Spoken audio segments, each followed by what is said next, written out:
ఎవరిని టార్గెట్ చేసుకున్నప్పుడు నేను పోయినంత మాత్రాన నన్ను టార్గెట్ చేస్తే వైఎస్ఆర్ కాంగ్రెస్ పార్టీ ఏం ఆగదు. జగన్మోహన్ రెడ్డి గారు ఇంటికి కూడా వీళ్ళు ఏం పీకలేరు. నన్ను కాదు, జగన్మోహన్ రెడ్డి గారినే టార్గెట్ చేస్తారు. ఇక్కడ మీరున్న సెక్యూరిటీ అంతా తీసేసి, గన్మెన్లు తీసేసి, ఇంకా 15 రోజులు ఎలక్షన్ జరగలేదు, కమిటీ సిఫార్సులు రాలేదు, ఇక్కడ మొత్తం అంతా కూడా సెక్యూరిటీ తీసేశారు కదా. తీసేసి ఎల్లో మీడియా కెమెరాలు పట్టుకొచ్చి జగన్మోహన్ రెడ్డి గారి ఇంట్లోకి ఎట్టెళ్ళాలి, గోడదు గెట్టెళ్ళాలి, ఇవన్నీ కూడా వాళ్ళే చూపిస్తున్నారు. కాబట్టి ఇక్కడ టార్గెట్ ఎవడు దొరికితే ఆ టార్గెట్, ఇటువంటి వాటికి భయపడే ప్రసక్తి లేదు. ఎవడెవడికి టార్గెట్, ఎవడెవడి చేతులు ఏం రాసి ఉందో అవన్నీ పైన ఉన్నటువంటి భగవంతుడు నిర్ణయిస్తాడు. ఎవరి టార్గెట్లు ఎవరికి ఏమవుతుందో చూద్దాం రాబోయే రోజుల్లో. అదేవిధంగా ఋషికొండలో కట్టినటువంటి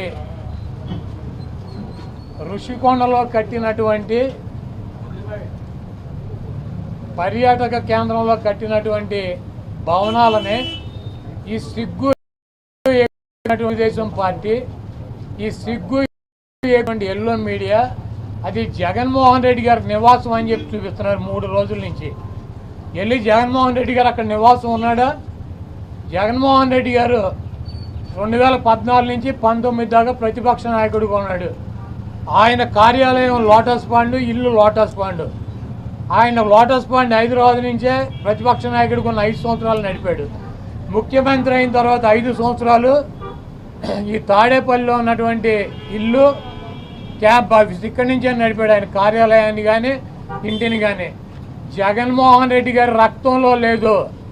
ప్రభుత్వం కట్టించినటువంటి ఇళ్లలో ఉండటం కానీ, ప్రభుత్వం కట్టించినటువంటి గెస్ట్ హౌస్లో ఉండేటువంటి కర్మ జగన్మోహన్ రెడ్డి గారికి పట్టల. జగన్మోహన్ రెడ్డి గారు వైజాగ్లో సొంత ఇల్లు కట్టుకున్నాక అక్కడ షిఫ్ట్ అవుతాడు. అంతేగాని టూరిజం ప్లేస్లో కట్టినటువంటి ఆ హౌస్లో జగన్మోహన్ రెడ్డి గారు వెళ్తాడని చెప్పి ఎవడు చెప్పాడు వీళ్ళకి, వెధవులకే? అది జగన్మోహన్ రెడ్డి గారి కోసం కట్టించుకున్నటువంటి ఇల్లు అని చెప్పి రకరకాలైనటువంటి కథనాలు రాస్తున్నారు. అది ఒక అంతర్జాతీయ రాజధానిగా తీర్చిదిద్దాలన్నదే వైఎస్ఆర్ కాంగ్రెస్ పార్టీ లక్ష్యం. దాన్ని రాజధాని చేయాలన్నదే ఆ రోజు నిర్ణయించుకున్నాం. కాబట్టి అక్కడ ఇంటర్నేషనల్ సెమినార్లు జరుగుతున్నాయి. అనేక మంది ఇంటర్నేషనల్ సంబంధించినటువంటి దేశ విదేశాల నుంచి అనేక మంది పారిశ్రామికవేత్తలు వస్తున్నారు. కనీసం వాళ్ళకి సౌకర్యం ఉండటానికి అవకాశం లేనటువంటి పరిస్థితి ఉంది.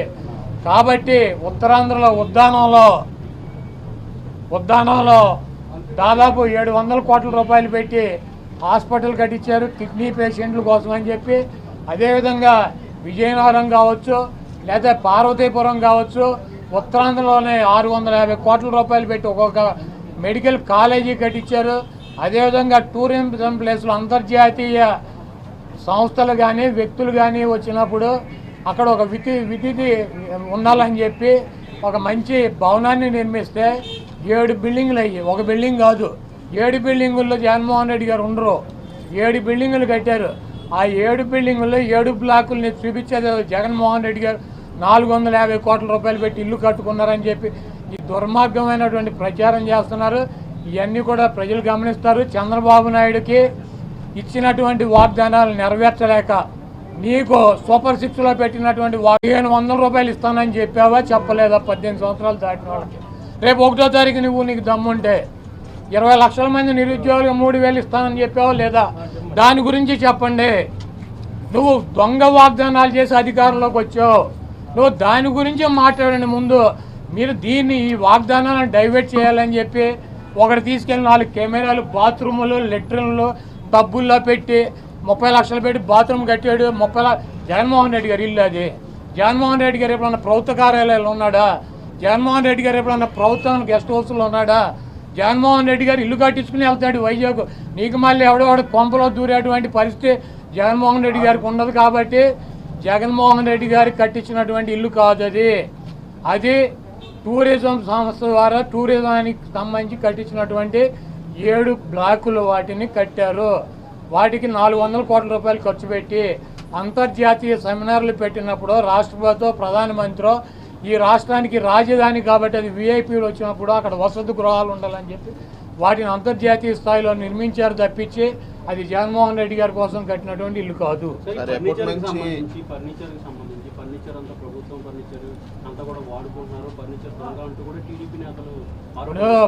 కోడేశ్వర ప్రసాద్ గారు అసెంబ్లీలో ఉండాల్సినటువంటి ఫర్నిచర్ని తీసుకువెళ్ళి ఎక్కడేసాడు ఆయన? బైక్ షోరూంలో వేసుకున్నాడు.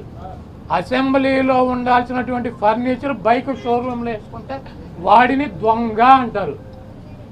సీఎం క్యాంపు కార్యాలయానికి ప్రభుత్వం వచ్చినటువంటి విజిటర్స్ కోసం ఒక కార్యాలయం, సీఎం జగన్మోహన్ రెడ్డి గారి కార్యాలయం అయితే ఒక 10 మంది 20 మంది కూర్చుంటాకుంటుంది. ఒక ముఖ్యమంత్రి కార్యాలయం కాబట్టి అక్కడ అదనపు వసతులు కావాలని చెప్పి ప్రభుత్వం కల్పిస్తుంది. ముష్టి పట్టుకుపోతే పట్టుకుపోండి, లేకపోతే డబ్బు విలువ చెప్తే కడతామని ఫస్ట్ రోజు చెప్పాం. దీని గురించి ఏమైనా రాద్దాం కావాలంటే పట్టుకుపోండి. ఒక్కలో ఫర్నిచరు ఎంత? ముష్టి ఫర్నిచర్ ఎంత ఉంటుంది? కావాలంటే పట్టుకురండి. మేము షోరూమ్లో వేసుకున్నాం, తీసుకెళ్ళి మా సాక్షి ఆఫీసులో వేసామా? కాదు, మాకు క్యాంప్ ఆఫీసులో పెట్టినటువంటి ఫర్నిచర్ని తీసుకెళ్ళి సాక్షి ఆఫీసులో వేసుకున్నావా? దొంగ అంటే అసెంబ్లీలో ఉండాల్సినటువంటి ఫర్నిచర్ని తీసుకుని బైక్ షోరూమ్, నీ సొంత షోరూమ్లో వేసుకుంటే వాడిని దొంగ అంటారు. అంతేగాని క్యాంప్ ఆఫీసులో ఇచ్చినటువంటి ఫర్నిచర్ క్యాంప్ ఆఫీసులో ఉంటే దానికి కావాలంటే డబ్బు కడతాం, లేదంటే ఫర్నిచర్ తీసుకుపోమని చెప్పాం. దానికి దొంగ ఇవన్నీ పనికిరాని మాటలు. ఋషికొండ ఫర్నిచరు, దాడులు, కొడాల నాని టార్గెట్, జగన్మోహన్ రెడ్డి టార్గెట్, ఇక్కడ పోలీసులు తీసాం. ఇవన్నీ సొల్లు పురాణం. మీ చేతనేం చేసుకోండి, నో ప్రాబ్లం. మీరు సూపర్ 6లో పెట్టినటువంటి వాగ్దానాలనే మీరు ఎప్పుడు అమలు చేస్తున్నారో చెప్పాలి. జగన్మోహన్ రెడ్డి గారు తరఫున మేము అడుగుతున్నాం, వైఎస్ఆర్ కాంగ్రెస్ పార్టీ తరఫున. చంద్రబాబు నాయుడు అమలు చేసే బాధ్యత నాదని చెప్పి పవన్ కళ్యాణ్ గారు కూడా చెప్పాడు. కాబట్టి ఇవన్నీ సొల్లు పురాణాలు వద్దు. మీరు చేతనేం చేసుకోండి, నో ప్రాబ్లం. మీరు ఎవరిని చంపేయాలో చంపేయండి, ఎవరిని కొట్టాలని ఉన్నారు కొట్టండి, ఏం చేయాలని ఉన్నారు చేసుకోండి. మీరు సూపర్ 6లో ఇచ్చినటువంటి వాగ్దానాలనే 1వ తారీఖు నుంచి 4000 పెన్షన్తో పాటు అమలు చేస్తున్నారా లేదా దీనికి స్పష్టంగా సమాధానం చెప్పండి.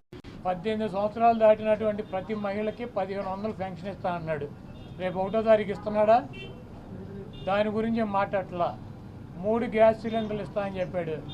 దాని గురించి మాట్లాడట్లా. బస్సుల గురించి మాట్లాడట్లా. అదేవిధంగా బీసీ కానీ, ఎస్సీ కానీ, ఎస్టీ కానీ వర్గాలకి 50 సంవత్సరాలు దాటిన వాళ్ళకి పెన్షన్ ఇస్తానని చెప్పాడు సూపర్ 6లో. దాని గురించి మాట్లాడట్లా. అది ఎప్పుడు ఇస్తాడో చెప్పట్లా. అదేవిధంగా ఇంకోటి 20 లక్షల మందికి నిరుద్యోగులకి ఉద్యోగాలు ఇప్పిస్తాను. ఉద్యోగాలు కనుక ఇప్పించలేకపోతే ఈ లోపు 3000 రూపాయలు నిరుద్యోగ వృత్తి కూడా ఇస్తానని చెప్పి సూపర్ 6లో పెట్టాడు. మొన్న తెలంగాణలో హరీష్ రావు గారు మాట్లాడుతూ చెబుతున్నాడు, చంద్రబాబు నాయుడు గారు చెప్పిన వాగ్దానాన్ని ఏమీ చెప్పాడు. 1000 రూపాయలు ఈయన పెంచింది. ఇప్పుడు వచ్చి 3000 ఆల్రెడీ ఇచ్చేది జగన్మోహన్ రెడ్డి గారు 3000 ఇస్తా అంటే ఈయన వచ్చి 1000 ఇచ్చాడు. మీరు అక్కడ 2000 ఇస్తా అంటే రేవంత్ రెడ్డి 4000 చేయాలి కాబట్టి అక్కడ ఇబ్బంది పడుతూ ఉంటాడు. ఇంకా ఈయన సూపర్ 6 అని చెప్పి ప్రతి మహిళకి 1500 రూపాయలు ఇస్తాడు 18 సంవత్సరాలు దాటిన వాళ్ళకి. మరి ఆ వాగ్దానం ఎప్పుడు చేస్తాడు? రేపు 1వ తారీఖు ఇవ్వరా?